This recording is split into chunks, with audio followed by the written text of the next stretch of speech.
Hello everyone, আমাদের চ্যানেলে আপনারা সবাইকে স্বাগত। আশা করি আপনারা সবাই ভালো আছেন, আমরাও ভালো আছি। বাইরে প্রচণ্ড ঠান্ডা। আজকে শুক্রবার, অফিস থেকে একটু আগেই এলাম। আজকে বছরের প্রথম মাইনাস টেম্পারেচার, মানে জিরোর থেকে নিচে নেমে গেল। প্রথমবার জানান দিচ্ছে যে হাড় কাঁপানো শীত আসছে। সেরকমভাবে মানে প্রস্তুত হয়ে অফিসে যায়নি, মানে গ্লাভস ট্লাভস পরে যায়নি। তাই আসার সময় মনে হচ্ছিল যেন ছুরি দিয়ে হাতগুলো কাটছে। আর এখন বাজে হচ্ছে 5টা, বাইরের এই অবস্থা, অন্ধকার হয়ে গেছে। মোটামুটি 4টের পরেতেই অন্ধকার হয়ে যাচ্ছে। ভুজু অনেক দিন ধরে বলছে চিংড়ি মাছের বিরিয়ানি খাবে, চিংড়ি মাছের পোকা। তা আমি কোনোদিন চিংড়ি মাছের বিরিয়ানি বানাইনি, আজকে একটুখানি ট্রাই করব। আমি আমার মতো করে করব, এটা অ্যাকচুয়াল প্রপার বিরিয়ানি বানানোর প্রসেস নয়। বানিয়ে ওকে দেবো বলেছি, তাতেই খুব খুশি। তো এখন এসে গেছি রান্নাঘরে, একটুখানি ভুজুর জন্য বিরিয়ানি বানাবো। আমি চিংড়ি মাছের বিরিয়ানি খুব একটা আগে বানাইনি। ভুজুর এক আন্টি ছিল, মাধুরী আন্টি, আপনারা দেখেছেন আমাদের ব্লগেতেই, তার বিয়ে হয়ে গেছে। সে বানিয়ে দেয় মাঝে মাঝে, কিন্তু এখন যেহেতু একটু দূরে চলে গেছে তাই জন্য সবসময় বানিয়ে দিতে পারে না। তাই আমার কাছে আবদার করেছে, এখন আমি ওর জন্যে দেখি কিরকম হয়।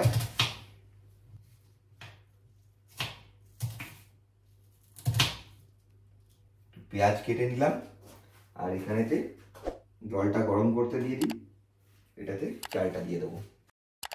বিরিয়ানির জন্য চালটা তো বসিয়ে দিলাম, ওটা ভাতটা হোক। ততক্ষণে ভুজুর এই প্রাউয়ের ফর্মটাকে ফিল আপ করবো। প্রাউটা কি সেটা রান্না করতে করতে আপনাদেরকে বলবো। এই ফর্মটা এখন ফিল আপ করতে হবে, ফিল আপ করে ভুজুকে দিতে হবে। ও নিয়ে গিয়ে এটাকে জমা দেবে। ওর জীবনের একটা বিরাট মাইলস্টোন বলতে পারি এই প্রাউটা। এদেশে লেখাপড়ার ধরনটাই অনেকটা আলাদা, অনেকটা প্র্যাকটিক্যাল। আমরা দেখেছি, আমরা যে ছোট থেকে বড় হয়েছি, আমরা যেভাবে লেখাপড়া শিখেছি, যেভাবে প্রশ্নের উত্তর দিয়েছি পরীক্ষার সময়, এদেশে কিন্তু সেটা অনেকটাই আলাদা প্রথম থেকেই। আর এই যে প্রাউয়ের কথা বললাম, যে ফর্মটা ফিল আপ করলাম ভুজুদের, ক্লাস 8 বা 9-এ এই প্রাউটা কিন্তু একটা বিরাট বড় পাওনা একটা বাচ্চাদের কাছে। যেটা বলছিলাম যে ক্লাস 8-এর ছাত্রছাত্রীরা 1 বা 2 সপ্তাহ যায় আসলে কর্মস্থলে কাজ শিখতে। হ্যাঁ, এটাই সত্যি, এটাই সুইডেনের নিয়ম এবং এটা ম্যান্ডেটারি।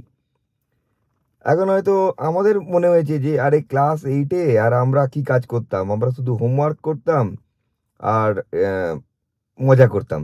কিন্তু সুইডেনে বলতে গেলে ক্লাস 8-এর এই ছাত্রছাত্রীরা প্রথমবার অফিসে গিয়ে কাজ করার যে অভিজ্ঞতা, কিভাবে কাজ হয়, স্কুলের সঙ্গে অফিসের কি তফাৎ, কর্মক্ষেত্রের কি তফাৎ, সেটা শেখে। এই বয়সে তো ছেলে মেয়েদের অনেক স্বপ্ন থাকে, আমাদেরও অনেক স্বপ্ন ছিল। অর্ধেক স্বপ্ন বা বেশিরভাগ স্বপ্নই হয়তো সাকার হয় না বিভিন্ন কারণে। অনেক কিছুই ভাবি, এটা এটা না হয় ওটা, ওটা না হলে আরেকটা।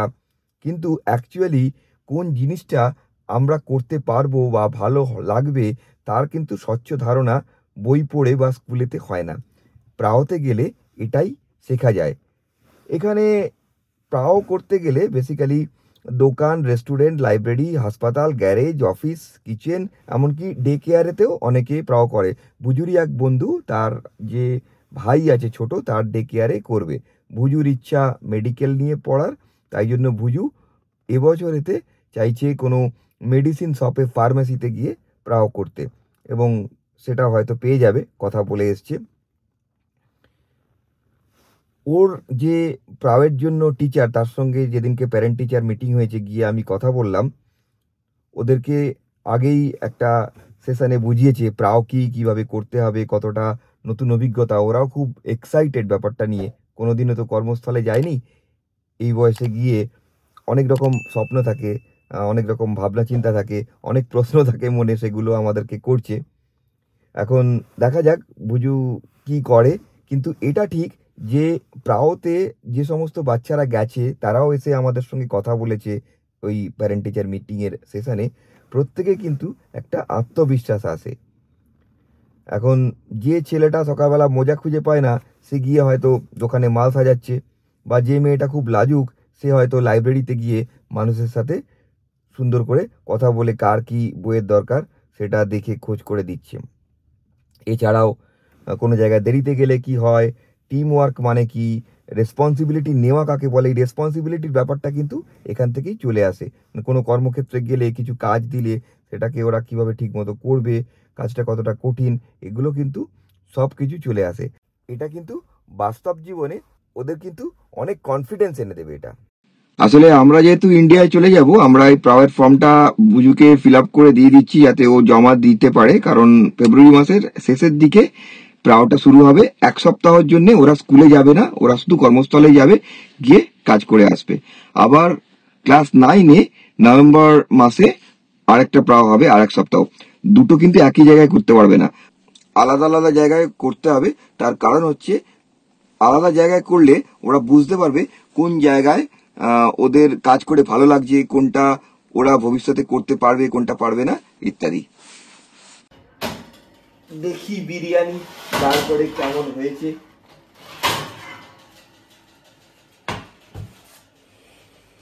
আমি কাজকর্ম সেরে বাড়ি এসেছি, এসে দেখছি সুমন গরম গরম বাবা রে, না বিরিয়ানিটা বেশ বানিয়ে ফেলেছে।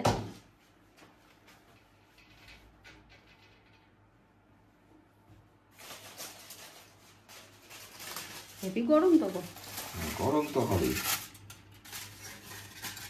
এটা কি প্রন বিরিয়ানি? এটা প্রন বিরিয়ানি।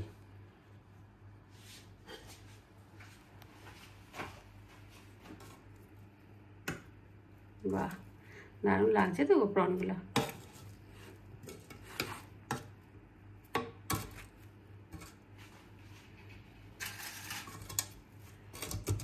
ভালো বানিয়েছো, গন্ধটাও বেশ ভালো ছাড়ছে।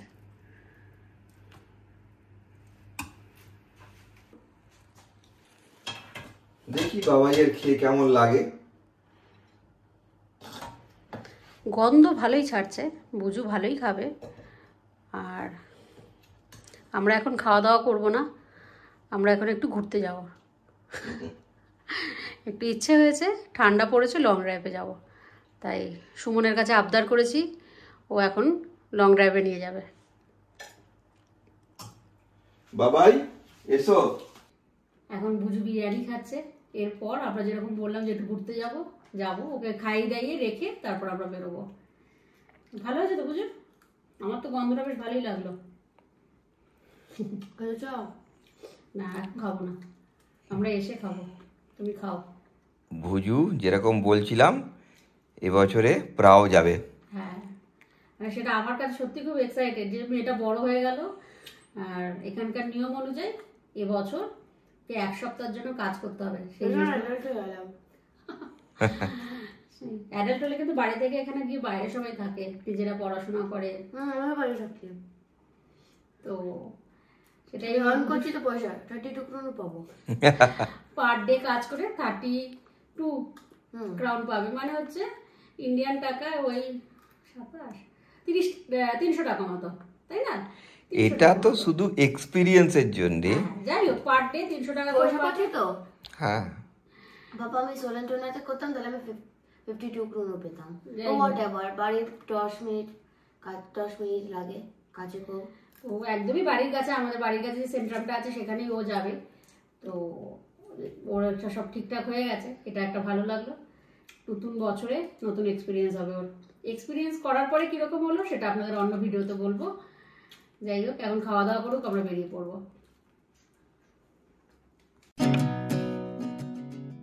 আর যেরকম বলছিলাম, দুজনে মিলে কিন্তু বেরিয়ে পড়েছে। স্টকহোম শহরে লং ড্রাইভে যেতে আমার কিন্তু দারুণ লাগে। তার কারণ শহর হলে কি হবে, এখানে মানুষজনের সংখ্যা যেহেতু এত কম, তাই রাত্রেবেলায় রাস্তায় খুব একটা লোকজন দেখতে পাওয়া যায় না।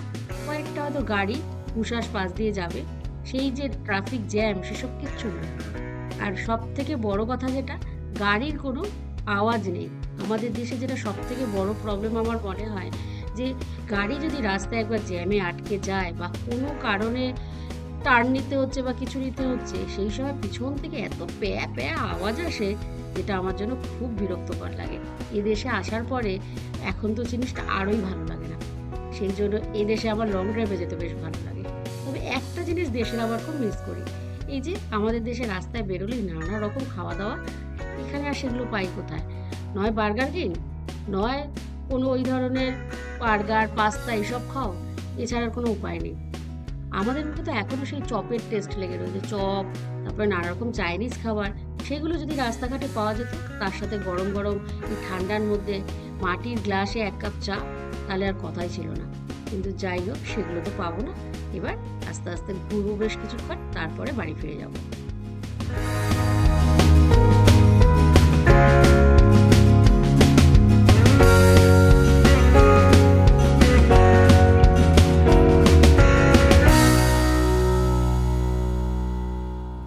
এখন বাজে প্রায় 11:30। এই হাড় কাঁপানো ঠান্ডার মধ্যে দুজনে মিলে একটু ঘুরে এলাম। বেশ পাগলামি যাকে বলে, মানে হঠাৎ করে বললো যে না বাড়িতে বসে ভালো লাগছে না, এত ঠান্ডা পড়েছে, প্রথম মাইনাস টেম্পারেচার, চলো বাইরে ঘুরে আসি। কোনো উদ্দেশ্য নেই, রাস্তায় বেরিয়ে এদিকে ওদিকে আপনারাও দেখলেন অন্ধকার ভালোই রাস্তা। লাগে, আমার একটুখানি বেশ ভালো লাগে এরকম ঘুরতে যেতে মাঝে মাঝে। তাই দুজনে মিলে একটু ঘুরে এলাম। এবার বাড়ি গিয়ে খাওয়া দাওয়া করবো, তারপরে শুয়ে পড়বো। শুক্রবার রাত একটুখানি বাইরে না গেলে কেমন লাগে, তাই যাওয়া। যাই হোক, সবাই ভালো থাকবেন, আবার নতুন ব্লগে আপনাদের সাথে দেখা হবে। নমস্কার, ভালো থাকবেন।